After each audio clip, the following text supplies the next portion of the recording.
going to be on microevolution, which we already gave an example of. Microevolution and macroevolution kind of encompass all the different types of evolution.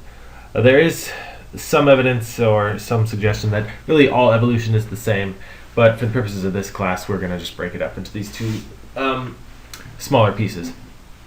So microevolution are changes in traits over time within a population and can be seen over generations of time. Macroevolution, on the other hand, would be through millions of years through the formation of new species rather than within a population. So the example we already gave of this are the melanistic moths and the Industrial Revolution, and the switch between dark and light moths depending on the presence of soot on the trees, which made them dark, or the presence or the absence of them, which made them light. All right, so evolution, let's kind of go over the basic tenets of it, since we talked about evidence for it, but we didn't really define it as such. So evolution, main observation are that there is variance in inheritance of traits, and that all species can produce more offspring than their environments can support. Many of those fail to survive, right? So not all of them survive to adulthood and are able to reproduce. The inference from that then is that individuals who inherit traits that give them a higher probability of surviving and reproducing in a given environment are able to survive and reproduce better, right, than other offsprings, than other individuals. This unequal ability allows them to survive and reproduce will lead to the accumulation of favorable traits to that environment in that population over generations. And so that will be changing always towards being better accustomed toward an environment. All right, we talked about artificial selection as an evidence for evolution, but this isn't natural selection. Okay, this is human-imposed selection, where we can choose specific ones that we want to survive and reproduce with certain traits. Okay, a similar thing would happen with the environment, and so we see this with dogs. All dogs came from wolves, were the wild species that was first domesticated, and we have all these different breeds of dogs, including like a Chihuahua. It's hard to believe that a Chihuahua, with its characteristics, has the same genetics as a wolf. So there is a lot of variation within the genetics of a population generally. So natural selection then is the selection or the conditions imposed by the natural environment, those conditions which favor the survival and reproduction of certain traits. Traits that enhance survival and reproduction are more greatly represented in the next generation, so over time they will be more represented in a population. This results in the matching between population's traits and the environmentally imposed conditions. So, an example, snakes have the trait that they are able to unhinge their jaws to swallow large eggs. If you were born as a snake and you were not able to do this, or you could do it to a lesser extent, you could not get as much energy and food, and thus would not be able to survive and reproduce as much as other snakes that can. Okay, so this is an adaptive trait of snakes. So what if an environment changes or a population moves to a different environment? That would imply a different set of environmental conditions by which a population would have to then be accustomed to. So natural selection would then be imposing new conditions on that population and favor new traits. This can lead to new species or changes within a species. So one thing to get clear though, Pokemon uses the word evolve as an individual that changes from one form to another, but this is not true in evolution. Individuals cannot evolve. This would more accurately be described as a metamorphosis. So this isn't Pokemon. You can't talk about individuals evolving.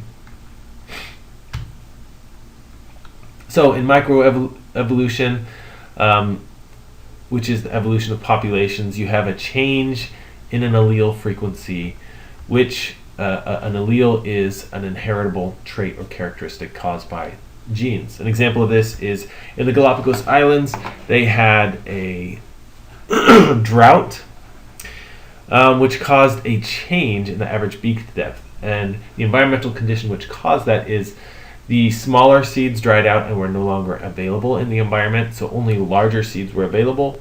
So those finches that had smaller beaks died off, and those with larger beaks were still able to survive and reproduce. So a measurement of how well you can survive or reproduce is called fitness. And relative fitness would be that individual's ability to survive and reproduce compared to others within a population. So here you have this one tree which is much taller, stronger, and can produce more seeds, acquire more nutrients. This would have a greater relative fitness than all the other trees. This big fish probably has a greater relative fitness than that small fish. Natural selection can have different effects on a population depending on the environmental conditions and the nature of the selection. Three of those are directional, disruptive, and stabilizing selection. So we'll go through each of these. So first, directional selection favors one extreme over the another.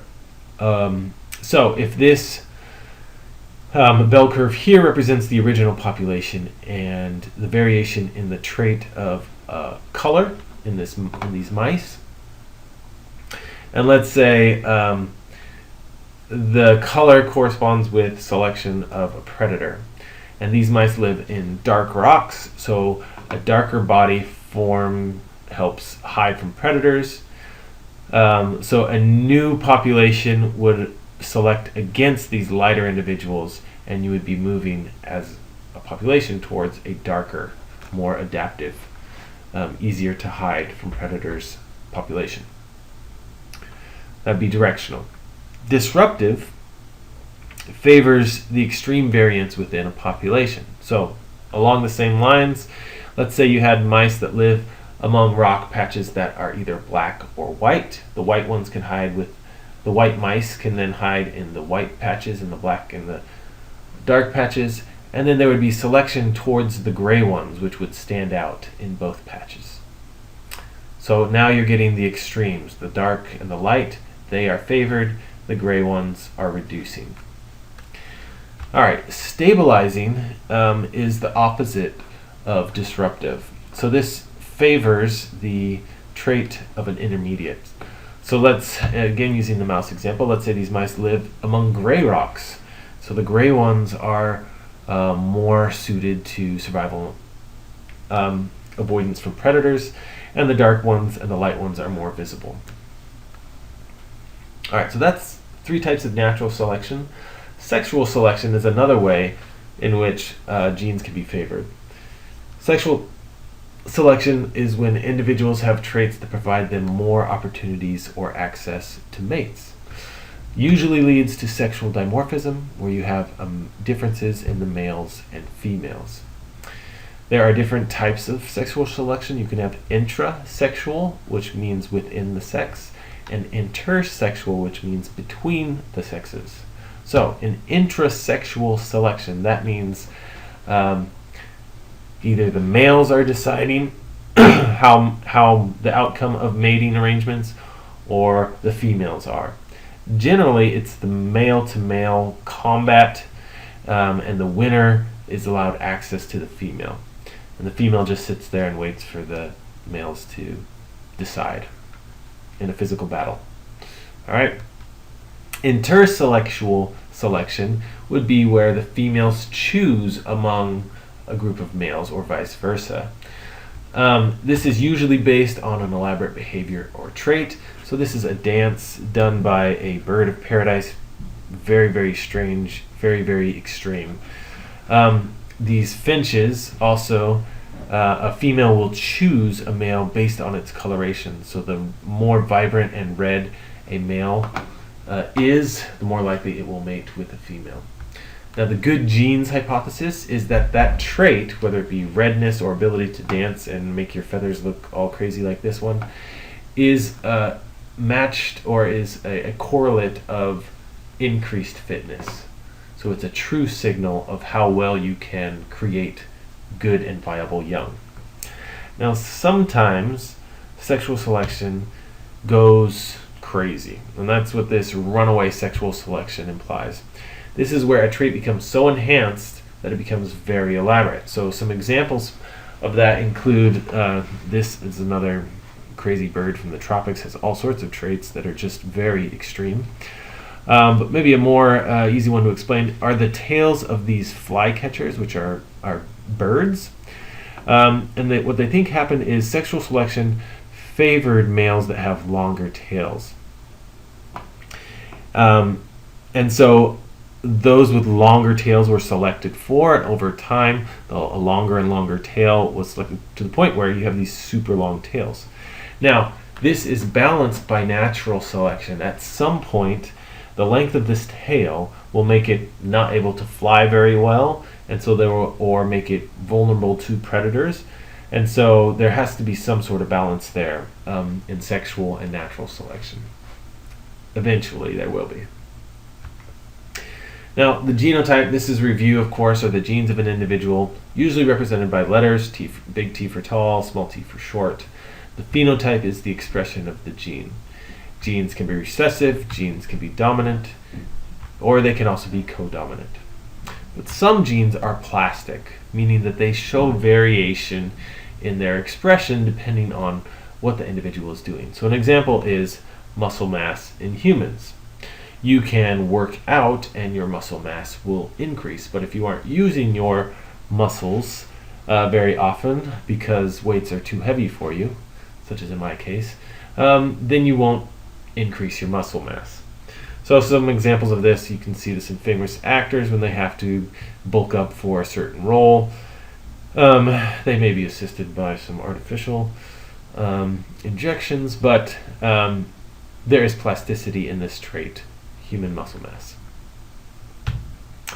All right, some systems, so those selection agents will favor one trait over another, so it will reduce genetic variation, but there are some systems in which it will preserve genetic variation. First off is just being diploid organisms, and the second one is balancing forms of selection. And we'll talk about two of those, the heterozygote advantage and frequency-dependent selection. So first off, diploid organisms have 2 copies of each chromosome, 1 from each parent. Sometimes these contain recessive alleles that are hidden from expression.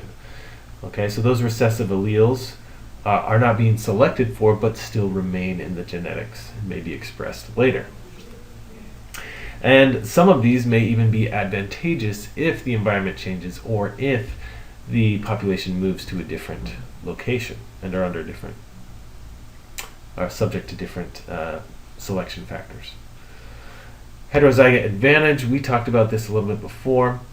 A heterozygote has 2 different alleles for a trait, and a homozygote has the same. So in some systems, selection favors the heterozygote. So in order to have a heterozygote, you have to have homozygotes dominant and homozygote recessive. And so this preserves that trait even though the heterozygote is the favorable one. Example of this is sickle cell anemia. Heterozygotes are both resistant to malaria and don't show a lot of the bad side effects of a homozygote for sickle cell anemia.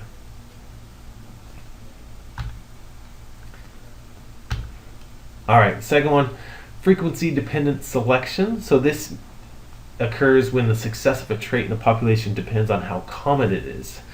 So I have an example from this water bug. Fish will eat this water bug, but they will kind of make a profile. So the most common coloration, let's say it's this dark brown color, if that is the most common coloration, then that color of water bug is more likely to be eaten. And these other ones, medium and light brown, will not be eaten. But if that one's eaten too much, then the medium brown will be more abundant. And once that becomes more abundant, then fish will select for the medium one. And so it has this, depending on how frequent it is, a selection for or against different color types, not scale-eating fish. All right, there are a few other forces of evolution we're going to talk about. Those that encompass randomness are going to be this next one. Okay, and we can we call these genetic drift. Okay, chance events that will cause a change in the frequency of alleles in population. This is not due to selection. This is just random. It's more significant and more plausible in small populations. Again, it's random. It usually leads to a loss in genetic diversity and can cause, because of this loss of genetic diversity, can cause harmful alleles to be fixed within the environment or within the population. So two of these are the founder effect and the bottleneck effect. The founder effect is when a small group becomes isolated from a larger population. Just by chance, the small isolated group is going to have a different set of alleles represented in their population than the original. So let's say you have this population of ladybugs that are red and yellow, and two of them, just by chance, get blown off to an island. By chance, it's likely that those two that get blown there are going to be all red. And so now the new population has a different ratio than the old population. That's the founder effect. Bottleneck effect is very similar, but this is an event rather than in colonizing a new area, causes a mass general die-off of the population. And again, just by chance, if you only have a few of them left, they are more likely not going to be representative of the original population, even after they bounce back. All right, so by chance, certain alleles may be over or underrepresented in the new population. Example of this are elephant seals. This is northern elephant seal found off the coast of west coast of the United States. They were hunted almost to extinction and were only found in one location in Guadalupe Island. They have since rebounded, but they have lost a lot of their genetic diversity because just that one population was left.